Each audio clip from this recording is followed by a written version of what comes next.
Hello. Today I'm here with Gretchen Collard of Camp Trinity on the Bar 717 Ranch. And this is part of my Happy Campers interview series. And I've been talking with camp directors from all across the United States, from both day and residential camps. And it's just been a lot of fun hearing about all the different programs and the different and unique ways that each camp helps build kids' social and emotional skills. So today we're going to start with having Gretchen introduce yourself. Welcome, Gretchen. Thanks for coming on the series. Thanks, Audrey. It's great to be here. So tell a little bit about your background and how you ended up as a camp owner and director. Okay, yeah.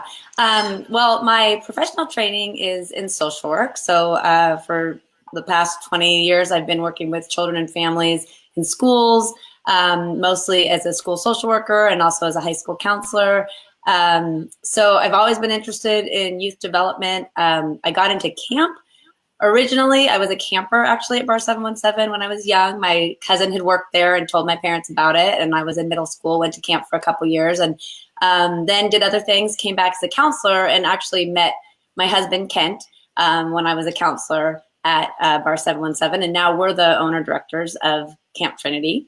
So I got into camp just because I love the outdoors. I was really enthusiastic about working with kids when I was a counselor. And then when Kent took over directing in 1998, I was still working in the schools, doing social work, but we moved to camp in 2002, and I've sort of been working on the director's team, taking that on more and more full-time ever since, and we've lived up there, and so yeah, that's what we do. That's so great. With your social work background, are there specific things that you focus on at schools with your social work? Like what is your area of expertise with that? So usually I've worked in large school districts, working with kids with behavior issues, a lot of times like difficult behaviors in the classroom. So kids that have trouble sitting still or, but a lot of little kids have trouble sitting still, or just, anger management, some like grief issues, trauma, depending on the different neighborhoods and communities I've worked in. So working with kids on sort of managing those things in their social setting at school, and also just working with families on how to help kids at home with those issues. What a perfect background for someone who works with kids at camp. I'm sure you end up being a really great resource for the parents of your campers. Yeah, it's one of my favorite things to do during the summer is to get on the phone and talk to those parents who have extra concerns about their kids' experience at camp, or even more so with those kids that sometimes have a difficult time at camp, if it's they're really homesick or they're having some social issues, friend stuff, sitting down and talking with them and working with the parents. And I've found that that background that I have has been extremely beneficial in those interactions. So. And tell about your own kids. How old are your kids now? So my kids are 10, 12, almost 13, and 15. I have 3 kids. And like I said, they've all grown up at the ranch. They go to camp some of the time, and some of the time they're just there doing camp with everybody else, but living at home. And it's funny, we're kind of all like spread out a little bit. My daughter decided to go to boarding school this year, and that ties into the camp piece too, because it was the first time I sort of had this, you're away from home and how does that work? So we'll get to talk about that a little later. But yeah, they've all grown up at camp. They love the outdoors. They have made some of the best friends of their life at camp. So it's been great for them. I couldn't have asked for a better way to raise kids. Okay, so now let's talk about the camp, because I want people to hear about where you are and how old, the campers are and how long sessions are and all that good stuff. But before we start, we had a pre-conversation. Yes. I've always referred to your camp as Bar 717 Ranch. And yes. I guess some of your campers do. But officially, the name is Camp Trinity on the Bar 717 Ranch. Is that correct? That is correct. Yes. This is definitely a issue that confuses people sometimes. But we're located on a ranch. So the camp history, my husband's grandfather, Grover Gates, started the camp in the 30s. His family homesteaded the piece of property that the camp is on in the late 1800s. We're up in the Shasta Trinity National Forest. pretty remote location still to this day, near a town called Hyampom. And they homesteaded the property, about 450 acres, back in the late 1800s. And then he grew up there, went on to college, became a teacher, and wanted kids to experience what he had had growing up, some of this sort of community environment and like, real like outdoor experience and sort of sustainable living skills that he had, I don't know that he would have called them that at the time, but that's basically what it was, that he wanted to introduce the students he was working with in more urban areas because he felt like that was really missing in sort of their like life education at the time. So, so that's sort of, that's how the camp began. The name, back to the name, the ranch is the Bar 717 Ranch, and then he started Camp Trinity on the ranch, so hence the difficult name. For a long time, it was called Camp Trinity. We have a lot of old timers, alumni that still refer to it as Camp Trinity, that knew it as that, and then our more current campers, a lot of times they just call it 717. So, there's a lot of room to call it lots of different things, and that works if you've been there, but sometimes if you haven't, you're like not sure what you're talking about. So anyway, we are Camp Trinity on the Bar 717 Ranch. Okay, awesome. Yeah. And tell me about, so you have boys and girls. What age can kids start and how long do they come for? Okay, so 8 to 16 is our ages. We occasionally have a 7-year-old or a 17-year-old, if they're really gung-ho, or, we have those kids that want to do an extra year of our leadership program at 17. But it's 8 to 16, and we have 2-week sessions. So all the sessions are 2 weeks. We have in the past had a 1-week session, but now we're all 2 weeks. We started as 2-month-long sessions, and that was just everyone came for that long. Times changed, and parents are a little uncomfortable sending their kids away for that length of time, especially here on the West Coast. But we really feel like 2 weeks is a minimum of the kind of timeline to really experience all that we're offering and to get the most out of it for our campers. So there are 4 2-week sessions running from June through August. Okay, and before I forget to ask, because you're kind of remote, how do kids get to you? So we have kids coming from all over the state, from all over the West Coast, and then also from other countries, from the rest of the United States as well.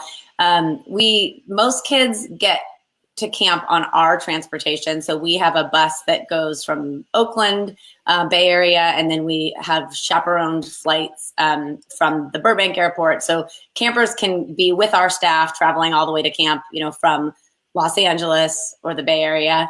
A lot of campers, parents do decide to drive them up, especially first-time parents, and then some parents that just like to have the time for a little vacation. It's a little bit, we are far away, but we're in a beautiful, beautiful part of Northern California that not a lot of people get to see. So it's a good place for a trip too. So how long would the drive be from San Francisco or Oakland? So it's about 5 hours from Oakland. Okay. So if, you straight up I-5 to Redding, and then we're about 2 hours from Redding. Okay, got it. Okay. Yeah. So it's a big commitment if parents decide to come drop their kids off. More people probably, the kids mostly come probably on one of your buses or the chaperoned flight. Yes. And I have to say the kids really, maybe not the first time, they sometimes want their parents to drive them, but often for sure that second year, we often get parents who are like, I want to bring them up, but they want to take the bus because that's part of the experience. They get on the bus, they make friends right away, they hang out that whole time. And by the time they get to camp, they're already 5 or 6 hours into this experience with their peers. So it's definitely part of the excitement.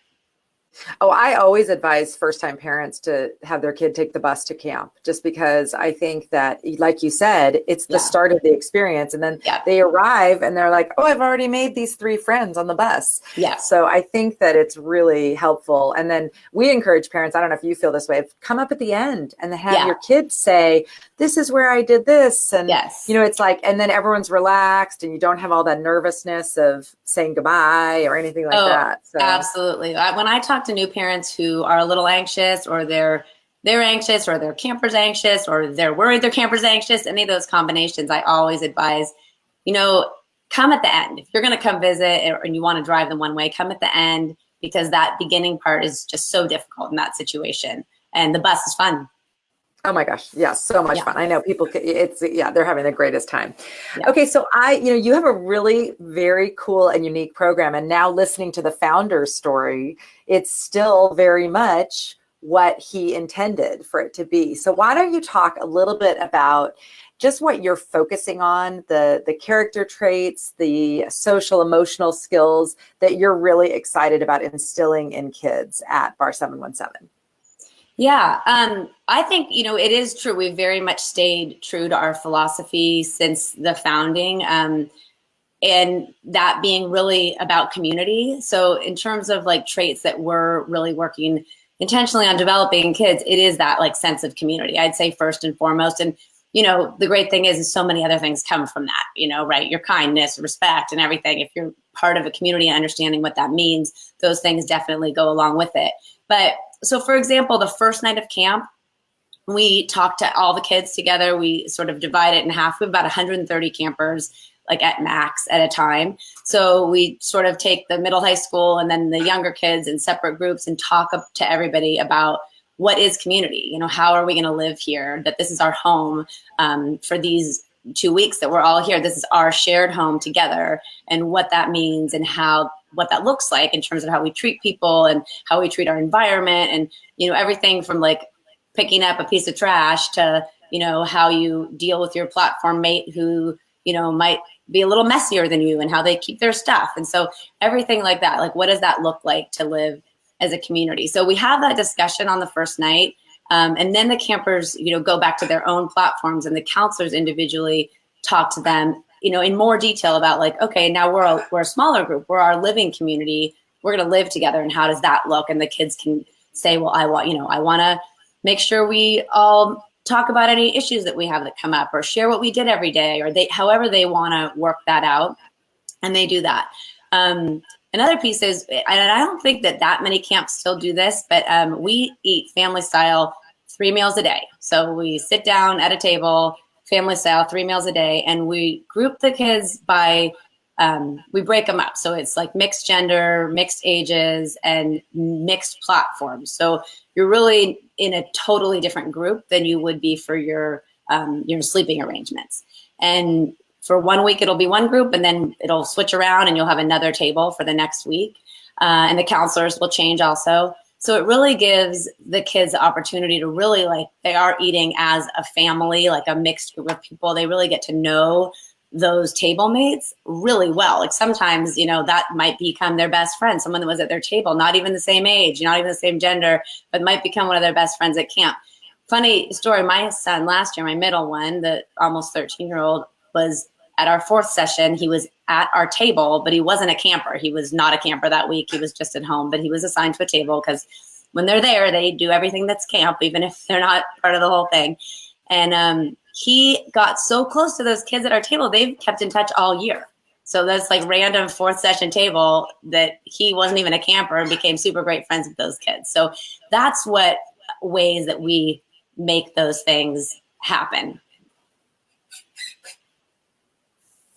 That's amazing. And I really love about a camp like yours that it's not, we segregate kids so much age wise in, like they go to high school, junior high, and they're very much only with their age group. And I think it's so valuable for kids to really get to know and become friends with kids of different ages and genders. It's like, that's such a great experience. I love that. Yeah. It's really fun. Yeah, it is really great. And interestingly, it's a question that parents are sometimes concerned about. They're wondering like, oh, my 8-year-old, are they going to like hang out too much with the 12-year-olds? And they worry about the influence of that. And I love to be able to say, oh, it's like the greatest thing. Like it's, if anything, I see only positive coming from it. I can't think of a situation where I've been like, oh, it's terrible that these ages are together. It's really only brings like the best things in those older kids as mentors, and in those younger kids to be able to sort of like be a little bit, like try something out that they wouldn't maybe do with their peers. So, and, they also share in responsibilities at camp in the same way in terms of like, every kid sets up for the meal and every kid cleans up for the meal. So there's a lot of like shared responsibility as that group for, how we're living at camp. So what about your ranch? What do kids get to do like that's like ranch work? Because I think that's really intriguing and how, unfortunately, most of us don't live on ranches anymore and don't have the opportunity to milk cows or do anything. What is it that the kids get to actually learn and practice doing on the ranch? So a lot of our program focuses around the fact that we are a working farm and ranch, and that we are in this remote location. We also have, arts and crafts and photography and ceramics and horseback riding and all the kinds of things that, that you could do at a lot of traditional camps.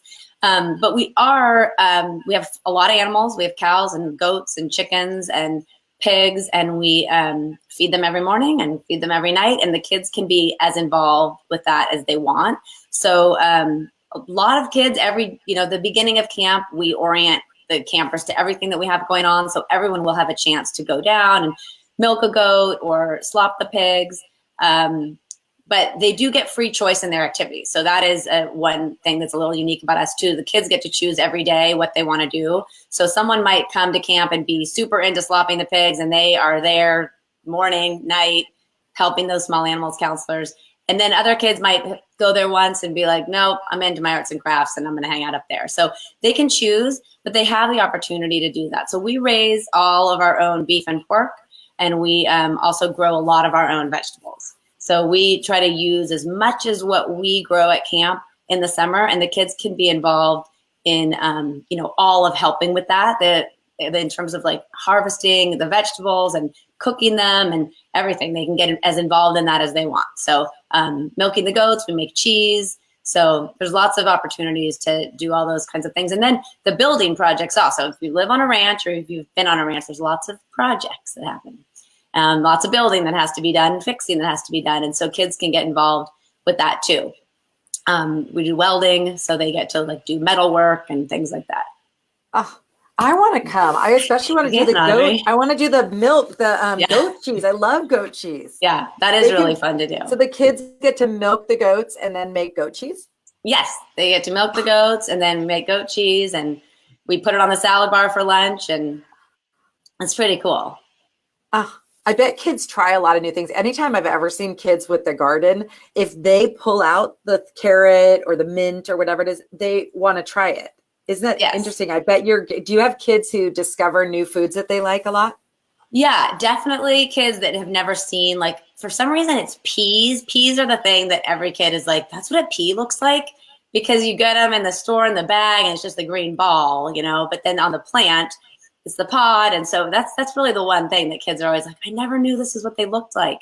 So it is cool. And kids they can pick tomatoes right off the vine. They can pick the peas, the green beans. And so they will try a lot of new foods just because of that. Or, on the salad bar, we try to make sure to say, hey, this came from the garden. Or, the goat cheese, kids will tell me, oh, goat cheese is gross. I hate goat cheese. But then when they make it, they'll try it. They'll like just drink the goat milk too. We pasteurize it, but then they'll like drink it just to try it. Some of them, sometimes they still don't like the goat milk, but they'll try it.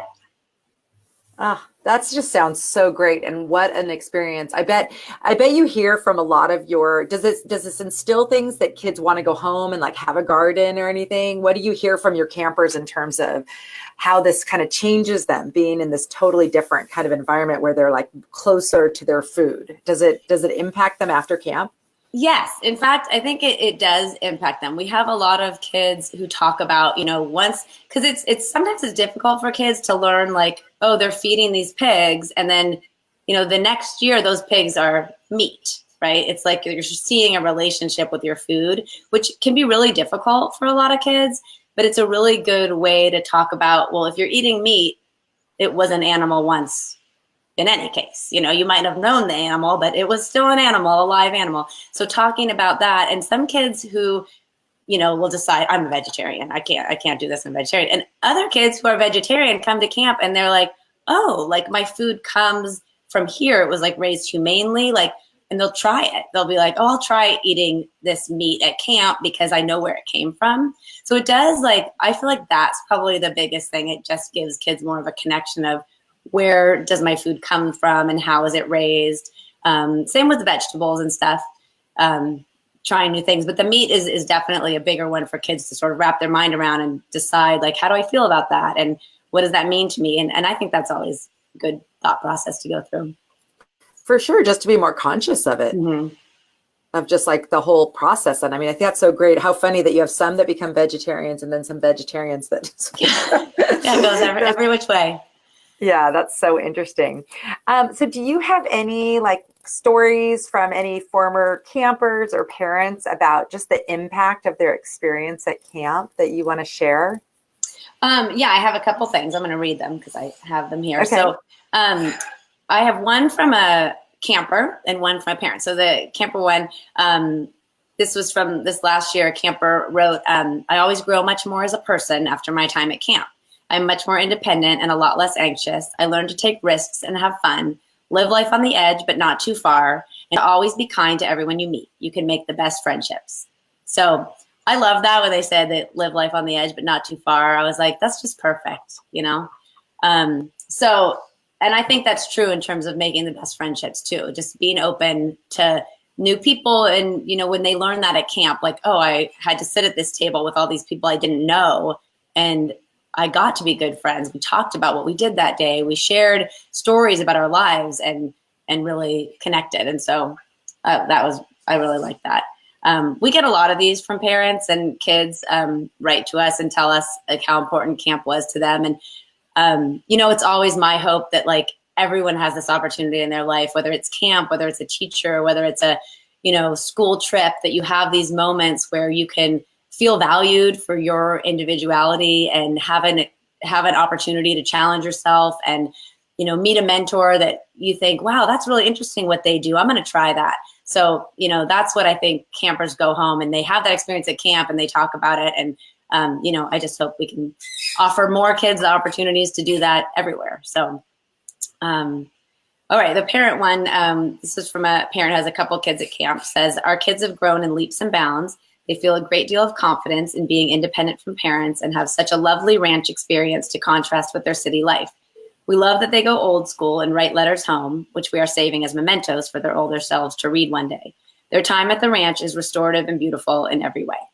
So it's nice to share those things with staff too, you know, during camp when we get those letters. So they're really doing the front lines there. So for someone who like has never had a kid go to camp, or, you know, isn't familiar with your program or doesn't know anyone else who goes, what's it like for a first-time camper who doesn't know anyone else? They're like, how do you like welcome them in so that it's not so scary or uncomfortable?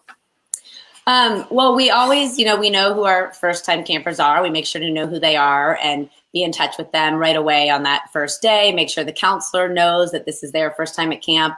We often always have staff who is their first time at camp also. So one of the best ways I think to really be welcoming to those new campers is make sure those new staff members share that. Because often they come in orientation week, they get to camp, and because we're far away, a lot of them are like, where am I? You know, I came to the middle of nowhere. And so they can share that experience. Like, do you have any international staff? Oh yeah. Yes, we do. They're like, where am I? California? Yes. Yeah, some of them have the best. I know we work really hard to explain, like, it's California, but it's not a sunny beach. Like, that is really got to get that one across. But so those counselors are like really the best at sharing, like, oh, I felt like this. I didn't know anybody. And then, you know, right away, they spend a lot of time the first few days just with their small group so that they really get connected with kids in their on their platform, and then they can, you know, branch out after that. But so we have those new campers do that. And then at our tables, again, during those first few meals, figuring out like, what do those kids want to do? Like, why did you come to camp? What is the thing you're most excited about? And making sure that early on they have an opportunity to see and do that thing they're most excited about. So even if they say it's horseback riding and then, you know, sure enough, they do that twice and they're like on to welding because that was so much more exciting to them and they didn't know.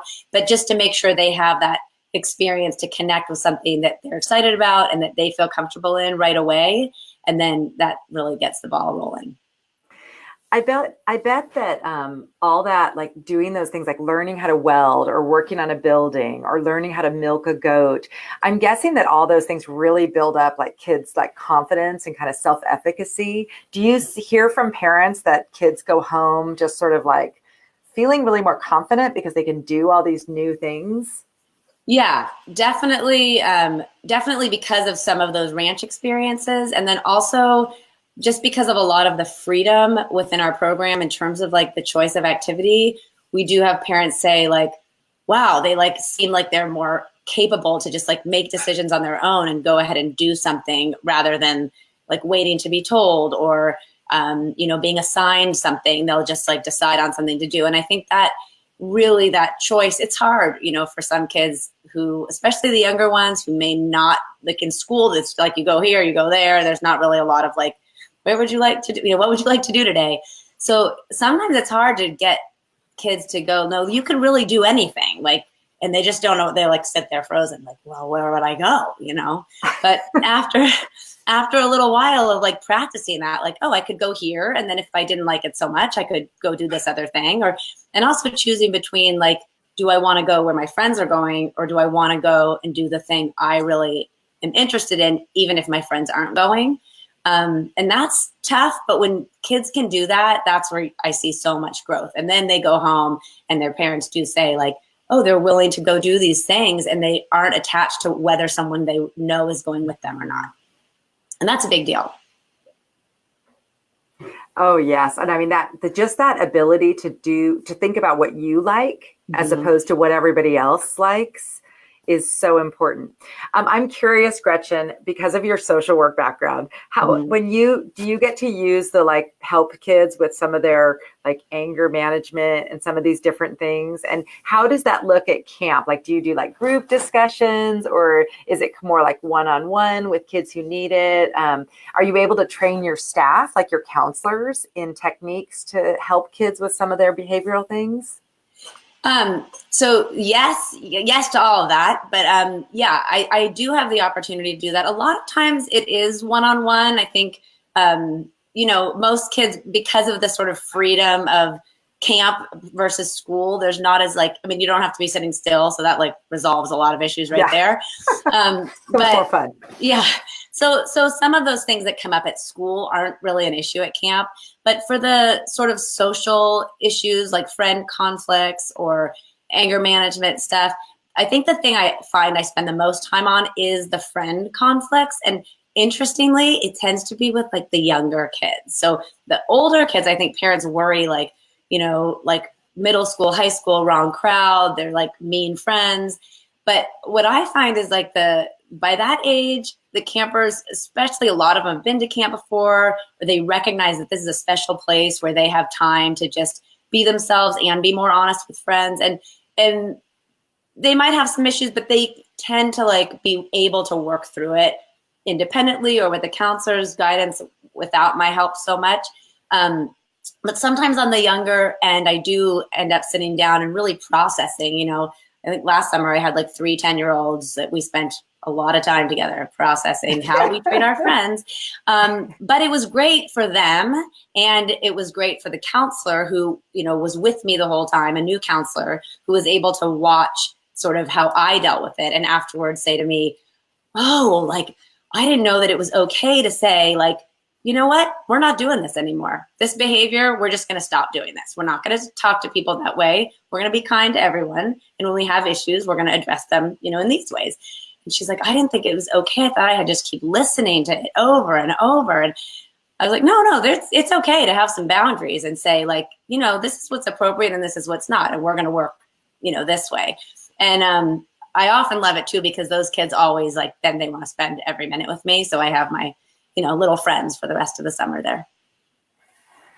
I think that what's so nice for parents, it must be really reassuring to know that with your background, how helpful that can be, because these kind of issues come up everywhere, whether it's school or camp. Oh, yeah. And so many camps, are not set up or do not have the kind of training that you offer and that you have for your staff. So I think it's a really reassuring thing. It must be for parents to just know that you're there and can help with these things that will come up at camp inevitably. Yeah. And it's great to be able to do in a setting that's not, it's not clinical. It's just like everyday thing is to deal with everyday issues, and it doesn't have to be like a problem. And I really appreciate that about camp. Yeah. What else? Is there anything else that you want to share about camp that, so especially for people who aren't familiar with maybe camp in general or your program in particular, what are some things that kind of make you stand out that you hear from your families they especially like about your program? Specifically about our program, I think families really like that kids do have this, they come home with this sort of community mindset. I think that they really like that they have chores and responsibilities, that they do have to, set up for meals. They do have to clean up on their platforms, that they're responsible for themselves in that way. They're outside a lot. We don't have cell phones. I know most camps that I'm in contact with a lot don't have cell phones. And parents are incredibly appreciative of that. But I think the kids are also I know the kids are super appreciative of that. I think nobody has ever said, people always ask, oh, do they like freak out when they can't have their cell phones? And I'm like, no, they actually nobody ever complains about it. They're like super grateful. And it's never an issue at all. They love having that time to not have to think about that. And I know parents really appreciate that time. And I think what they see in their kids is, coming back after 2 weeks of being totally disconnected from technology, what they're seeing is just like that real relationship development that they had with their counselors, with their peers, and just with themselves, just time to like really be and communicate with people, or just not communicate and have some silence and some, quiet away from the constant, technology constantness. I think that they really are seeing that. So I think that is a huge value that campers are getting from any place. But we really work on that piece of connection and community, and parents do value that a lot. I loved the word restorative that the parent used in the letter that you read. Yeah. I mean, what more can you ask than for a couple weeks of camp to have your child come back feeling like restored from the experience? I especially love that word. Gretchen, before we close off, a couple things. One is Dara is on live, and the comment was, Gretchen makes the best kale salad from the garden. Oh my gosh. So That's lovely, Dara. Thank you. Yeah, so that's pretty cool.